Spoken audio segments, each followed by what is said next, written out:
Hey everybody, Jacqui here from Break Free Consultancy, Connect and Grow podcast. Today I wanted to speak about my two amazing books and why I wrote them. So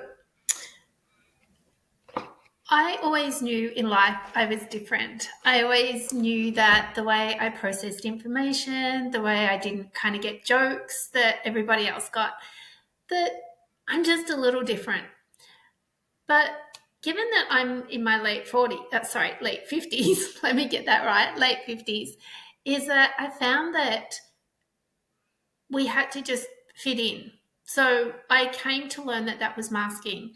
Now, I know that some of the people I went to school with, they had a lot of energy, especially the boys. Like, they had a lot of energy. They would think along the same lines as me. We would both get into trouble at the same time in school, but they were treated differently to me. Then as I grew up, and I grew up with people in our family that are classified as having a disability, and if you're listening to this, I did do inverted commas. The reason that I do that is because, to me, they were people that were just a little bit different, but they weren't any worse or better than me. They were just different. They looked at the world differently. They processed information differently, but they also looked different. They had that visible difference, like the facial structure and things that a lot of people with Down syndrome have. So the way they look, you can see there's a difference. The same as the person that walks with a guide dog or a stick, you can see that there is a visible difference when they're doing that. The same as person that's had a stroke or an ABI or something like that, and they walk with a limp, or the person in the wheelchair, they appeared to be different. You could physically see it. But with autism and ADHD, it's very much an invisible thing. So as the years went by, I started to want to know more, and I followed like a spiritual pathway. I learned about meditation. I learned about Reiki. I learned about breath work. I learned so many things, and I continue to study and learn as we go along.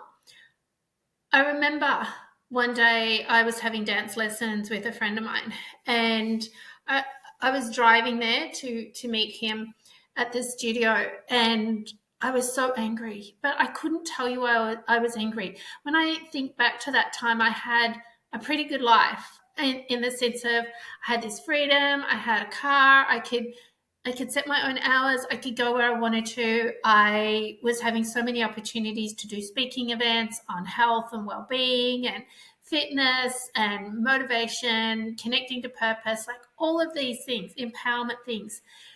And I'm talking, oh my gosh, this must be at least, look, this would have to be at least 8 years ago that I had this opportunity with this friend. So I'm driving along and I'm just feeling so angry, like so angry, but I didn't know why I was angry. I get there to the dance studio and we meet out the front, and he says, "Hey, how are you going?" And I said, "Yeah, I'm okay." And he goes, "No, you're not." And I said, "Yeah, look, I'm okay." And he said, "You're not. So let's, before we get into dance, because I need you fully present for this dance, that we get whatever's in the space out of the way. We clear it." And I said, "I'm really angry." And he said, "Okay." Now, normally when someone says to you, "I'm really angry," the other person goes, "Well, why are you angry? And let's try and solve that problem." But he stood there and he said, "Let's welcome anger. Like, we welcome you, anger. You're just welcome." And I'm looking at him and I'm processing this. And he goes, "So I just want you to breathe in, and I want you to, you yourself, welcome this anger." And I did, and I took a few deep breaths, and we did a few, stretches, the arm stretches, and, stretching it all out every which way. And I started to feel a little bit better. Now, we never, ever discussed why I was angry. We never explored that. After I felt a little bit better and he was confident that I was feeling a bit better, we got into the dance lesson and we had a lot of fun. And I think some of those videos are still up on YouTube. My point with this is that sometimes we don't need to understand why we feel the way we do. But as somebody with ADHD and autism traits, especially the ADHD ones, I like to dig deep. I like to understand things as much as possible. Now, that can lead to excitement, joy, and resolution, or it can lead to anxiety, worry, and stress, and more anxiety. So, and the hyperfocus makes me dig as deep as I possibly can. I realized that a lot of people were misunderstanding me with my communication and my responses and my reactions to things. And I was having a hard time in the workplace fitting in. I then had the job opportunity. I did work from home, but it was more health coaching, and I had a new team leader, and we got talking about neurodiversity, and she sent me a link to a group. So this business actually had a group that you could join if you were neurodivergent. And this manager actually went on while we were on break and learnt as much as she could around especially ADHD, because they were the traits that showed up the most that could be problematic in the workplace. So from there, she kept saying to me, what else do you need? What else can I do to help? And then I thought back to all my other jobs where I had to fit in. I had to put on a mask, which was exhausting, by the way, and I had to fit in to that work environment, and I never understood it. I would take people literally, so if they said something, I would believe them, and that wasn't always the case. So I learnt, and I did that in my personal life as well. Often if someone said something to me, I would literally believe them, and 9 times out of 10, they never followed through on that because they were just saying things to either be nice or they had no intentions of ever following through, and it was meant to be a joke, which I never got. So I'm thinking, if I'm the one that's struggling here, if I'm having these struggles, then surely someone else in this world is. So in the job where we had the group of people, so if you had any neurodivergent traits, you're allowed to join this group. You're allowed to access a HR neurodivergent person, and there were certain things that we could actually access for a little bit more support, but it was also a place to go, oh my gosh, and it was a safe space. I also, though, realised in this group, and then when I'd spoken to the neurodivergent HR person, there were still massive gaps. There was an opportunity that we could then, certain people that were organising the group, that were monitoring the group, could actually present to management and then senior management, and it was going to go up the tree. And I said, well, let me know if I can help in any way. By that time, I had written this book, Neurodiversity in the Workplace, because there was a lot of things that I needed in my work environment in the past. Not so much now, because I work wherever I want to. But if I had to go into an office space, there's certain things that I can't deal with all day. And, like fluorescent lights. I'm exhausted sitting under fluorescent lights all day. Little things like that, like conversations. If I'm in an open office area, I hear every conversation as if they're talking to me, even though they're not. Even I hear it. It's distracting. I can lose what I'm doing. I can feel frustrated. It takes a lot of energy to really focus on being different. So I gave this particular workplace, the neurodivergent team, I did an explanation of some of the things that people were talking about, and I did a video, and I said, like, if you're setting up the office space, have a conversation around the lights, around the sounds, like all of these kind of things. If they're like, give them permission to have a headset in that can play music or white noise or something like that. Like, do that. But the book wasn't going, like, this was just one book, and it was focusing on the workplace, and it sells really well. And I do get invited to do work with businesses to do that. So if you're a business and you want some more strategies, reach out. You can grab this book, but I'll gladly work with you because I'm passionate about making this a difference. But this book here has sold, so this one has sold 2,000 in the last 3 years, 2,200 in the last 3 years. This one has sold 5,000 copies of this book from Amazon. and other bookstores. It's in, I think, 42,000 bookstores. Um, it just sells all the time. This book sells. This one is starting to pick up again. So I have these on my website as instant downloads for ebooks, and you can order the paperback as well.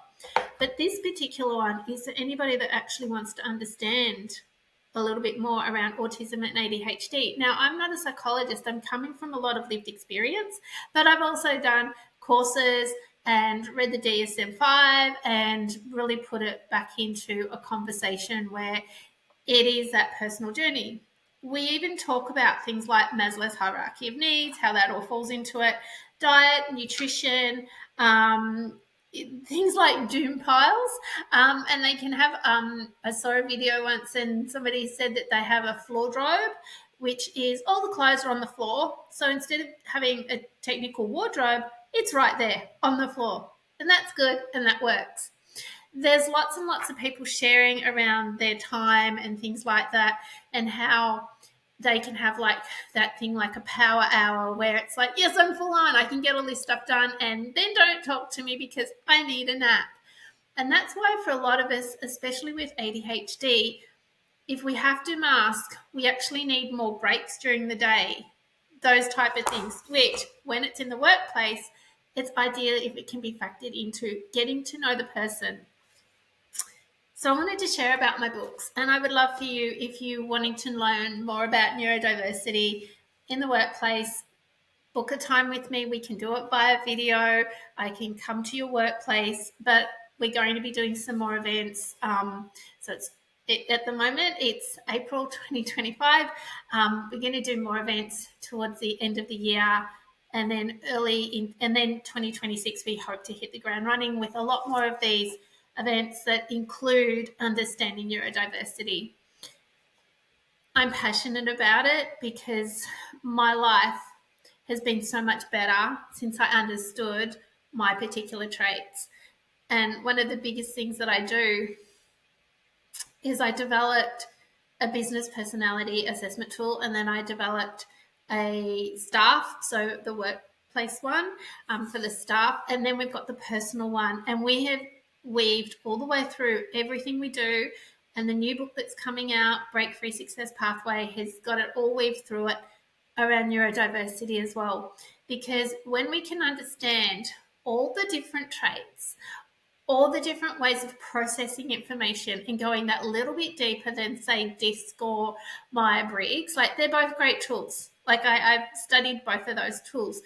They're great, but this is going just that little bit different, a little bit more fun, and a little deeper.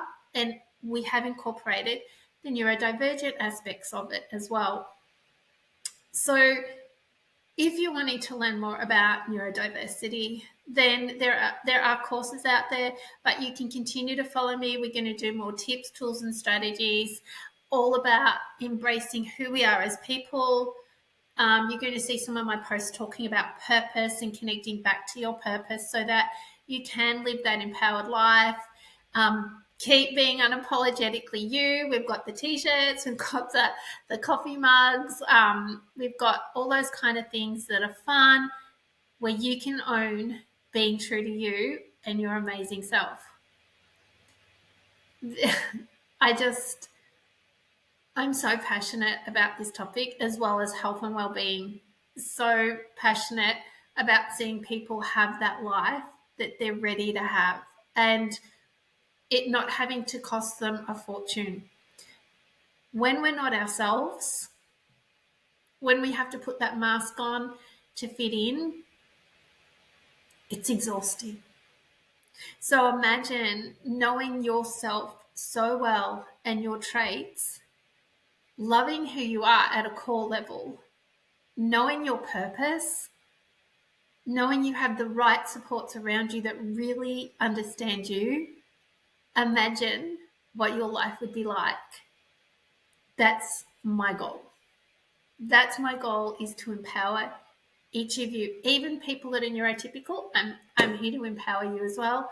And businesses, if you can fully understand the different aspects and layers to neurodiversity, oh my gosh, staff retention will be so much better, less sick leave,